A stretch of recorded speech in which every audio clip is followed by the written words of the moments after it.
Hola, muy buenas tardes a todos y bienvenidos a un nuevo programa del canal de Vicente Fuentes y de la web ufopolis.com. El manuscrito Voynich, posiblemente el libro más misterioso de todos los tiempos, suma nuevos datos y teorías a todas las investigaciones anteriores y en este programa vamos a estudiar los últimos hallazgos que se han realizado desde que en la Universidad de Bedfordshire en el Reino Unido se anunciara que se habían descifrado, o pensaban ellos que se habían descifrado al menos 10 palabras, entre ellas cilantro o taurus, gracias a los dibujos de los que venían acompañadas a sus lados las mismas. Aunque hasta ahora nadie en el mundo ha sido capaz de darle un sentido, realmente un sentido al enigma que se propone en el idioma del texto del manuscrito en cada una de las áreas que la componen, dígase la sección de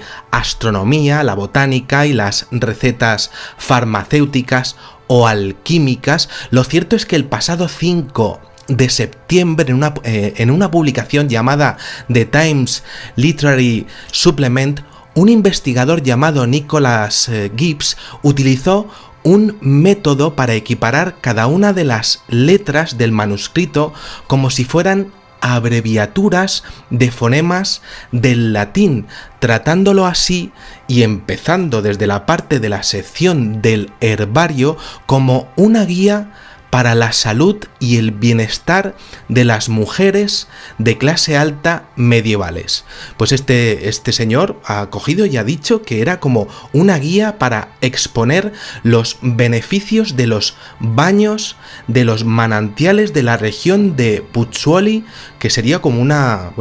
zona volcánica de Nápoles en Italia. Una guía para las mujeres de clase alta. La teoría incluye puntos relacionados con la salud del cuerpo, medicinas antiguas relacionadas con la antigua Grecia y mostraría lo que sería pues la flor, la raíz, la hoja, el agua, la decocción, la mezcla y también los momentos astronómicos y astrológicos entre las palabras predominantes con las que debe realizarse la receta, exponiendo que además es que en la Edad Media la medicina tenía un elemento supersticioso.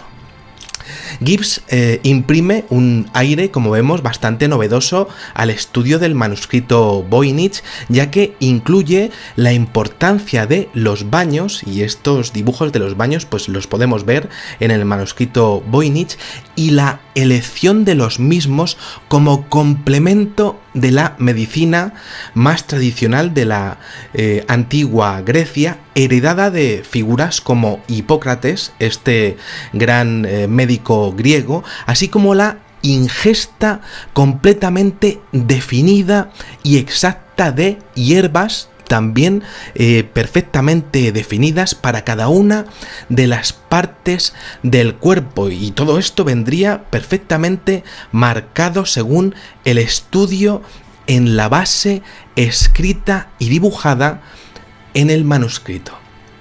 Gibbs además se propuso decodificar los grandes mapas que aparecían y que no habían sido identificadas por ningún cartógrafo en la historia, exponiendo que había sido además una mano completamente diferente la que había ilustrado cada sección, algo descartado desde hace años. Pues esto ha cogido el señor Nicholas Gibbs y ha dicho que sí, que cada una de las secciones pues las ha hecho una persona diferente, algo que es totalmente novedoso. El mapa que aparece correspondería a los principales puertos del Mediterráneo del siglo XV. Ha llegado a exponer que de un proyecto anterior dedicado exclusivamente a las cruzadas se encontró con un manuscrito de 1487 del libro de viaje de Conrad Grunenberg de su peregrinación a Jerusalén.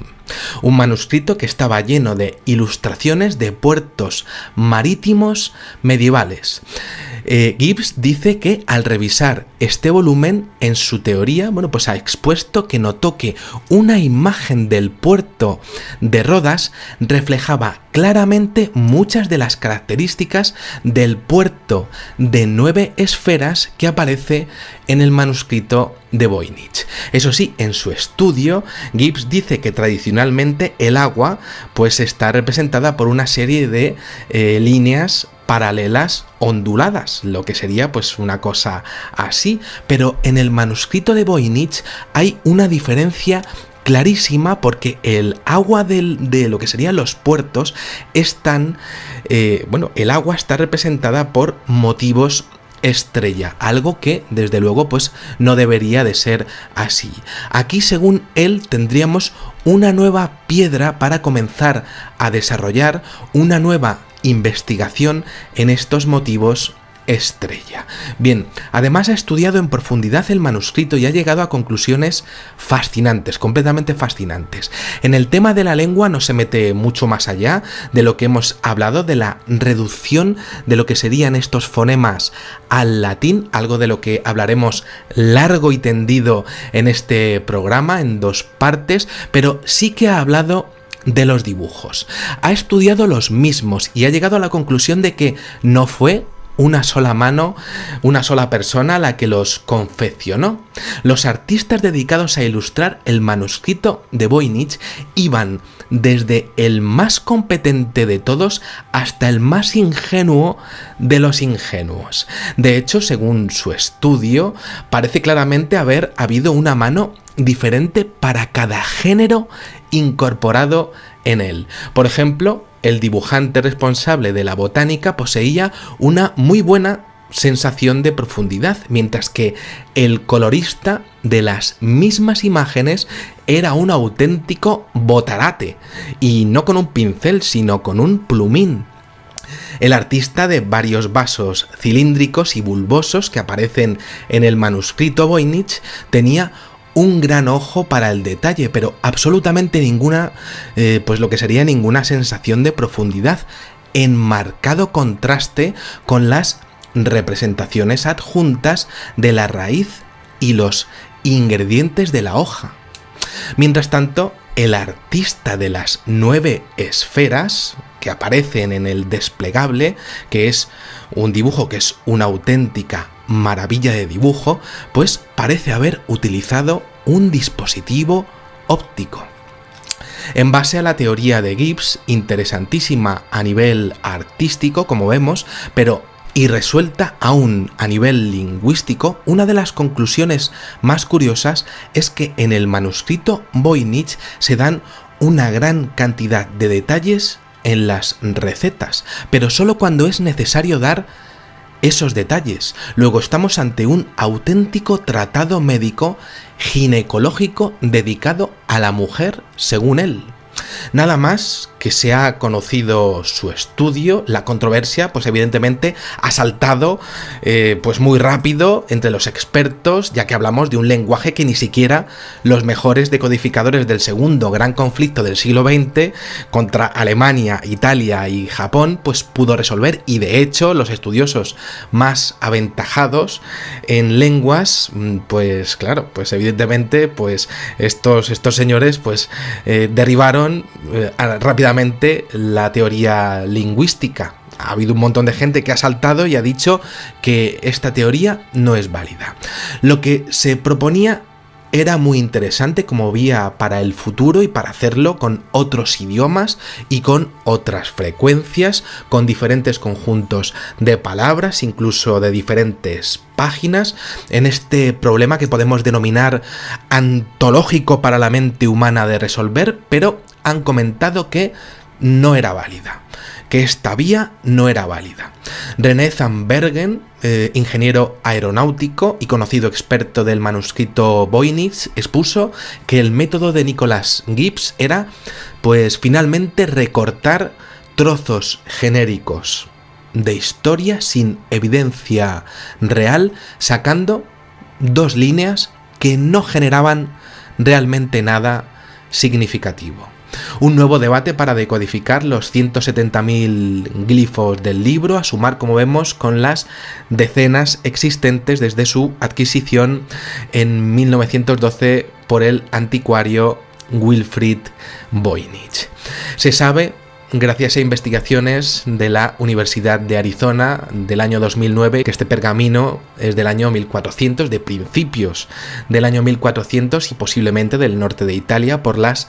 almenaras que aparecen en algunos de los dibujos similares a las de los castillos de esa zona del mundo, y además por los atuendos de las mujeres que aparecen en diferentes partes del libro. Luego, parte de la teoría podría ser válida, al menos una parte de esa teoría. Se conoce también que fue propiedad del emperador Rudolf II de Habsburgo en Praga a principios del siglo XVII. Se sabe que todos los manuscritos son de la misma edad y que no fueron empacados posteriormente, pero la rareza de los dibujos de las plantas inexistentes, con el idioma también inexistente y a la vez práctico, perfecto y fluido, junto con las dudas e incertidumbres sobre el método de la datación por carbono 14 con algunos materiales, a día de hoy sigue permitiendo dudar a los investigadores sobre si el texto pudo ser más temprano de lo que se cree. Un viajero en el tiempo, un universo paralelo,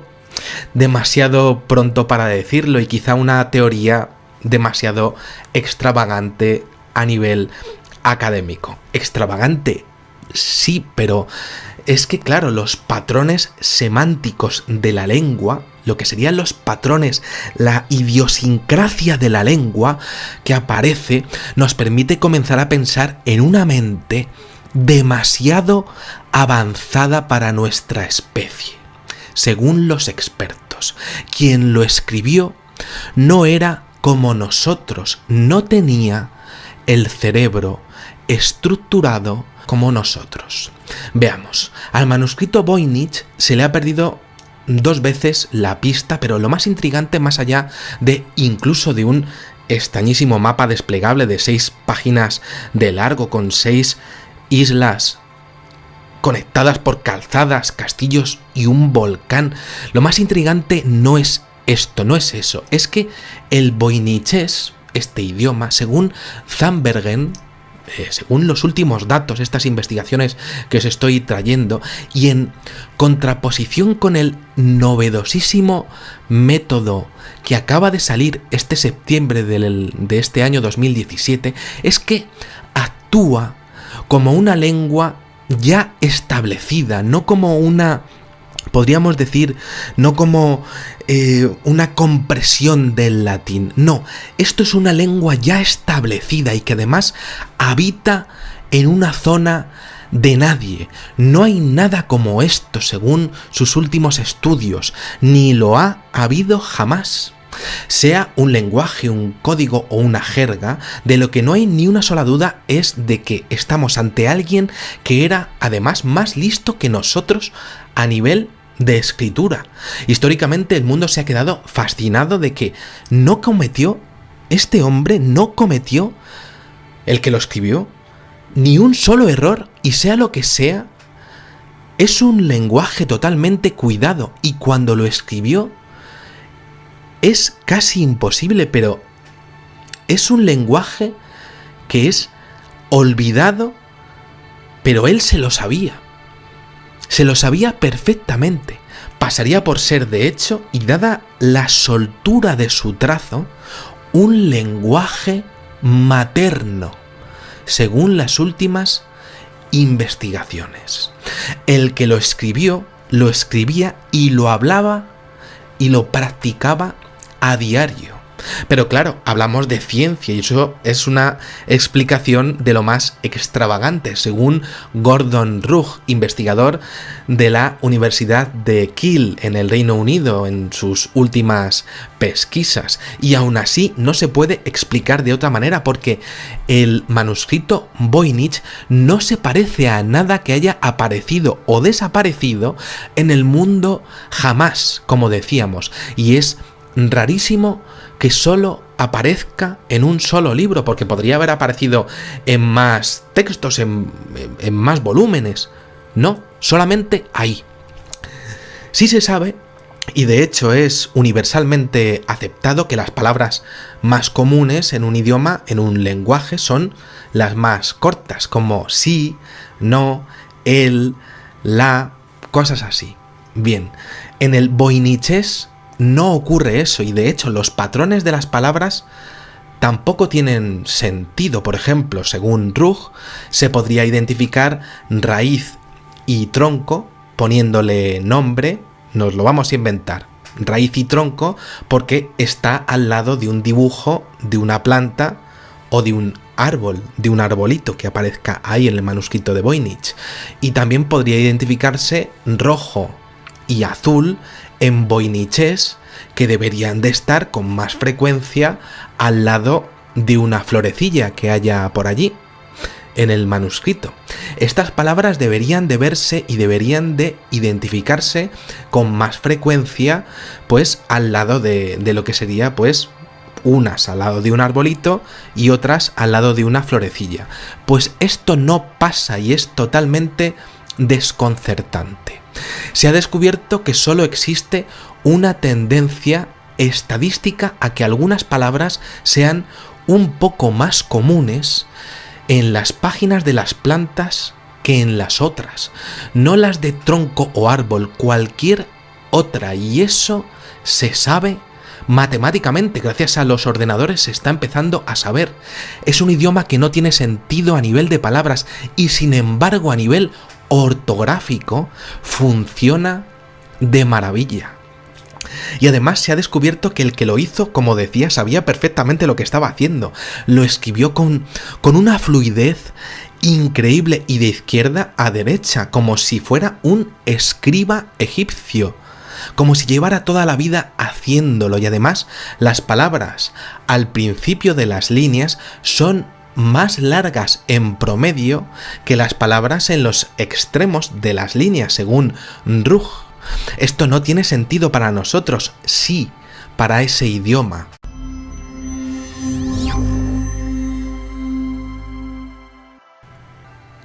Hola, muy buenas tardes a todos y bienvenidos a un nuevo programa del canal de Vicente Fuentes y de la web ufopolis.com. El manuscrito Voynich, posiblemente el libro más misterioso de todos los tiempos, suma nuevos datos y teorías a todas las investigaciones anteriores, y en este programa vamos a estudiar los últimos hallazgos que se han realizado desde que en la Universidad de Bedfordshire, en el Reino Unido, se anunciara que se habían descifrado, o pensaban ellos que se habían descifrado al menos 10 palabras, entre ellas cilantro o taurus, gracias a los dibujos de los que venían acompañadas a sus lados las mismas. Aunque hasta ahora nadie en el mundo ha sido capaz de darle un sentido, realmente un sentido al enigma que se propone en el idioma del texto del manuscrito en cada una de las áreas que la componen, dígase la sección de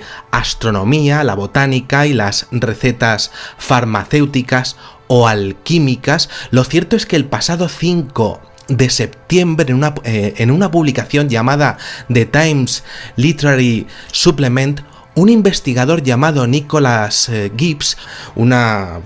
guía para las mujeres de clase alta. La teoría incluye puntos relacionados con la salud del cuerpo, medicinas antiguas relacionadas con la antigua Grecia, y mostraría lo que sería pues la flor, la raíz, la hoja, el agua, la decocción, la mezcla y también los momentos astronómicos y astrológicos entre las palabras predominantes con las que debe realizarse la receta, exponiendo que además es que en la Edad Media la medicina tenía un elemento, utilizó un método para equiparar cada una de las letras del manuscrito como si fueran abreviaturas de fonemas del latín, tratándolo así y empezando desde la parte de la sección del herbario como una guía para la salud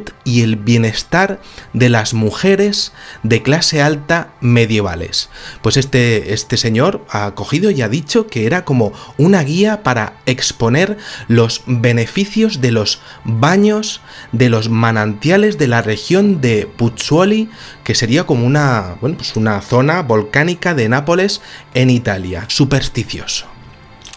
Gibbs imprime un aire, como vemos, bastante novedoso al estudio del manuscrito Voynich, ya que incluye la importancia de los baños, y estos dibujos de los baños pues los podemos ver en el manuscrito Voynich, y la elección de los mismos como complemento de la medicina más tradicional de la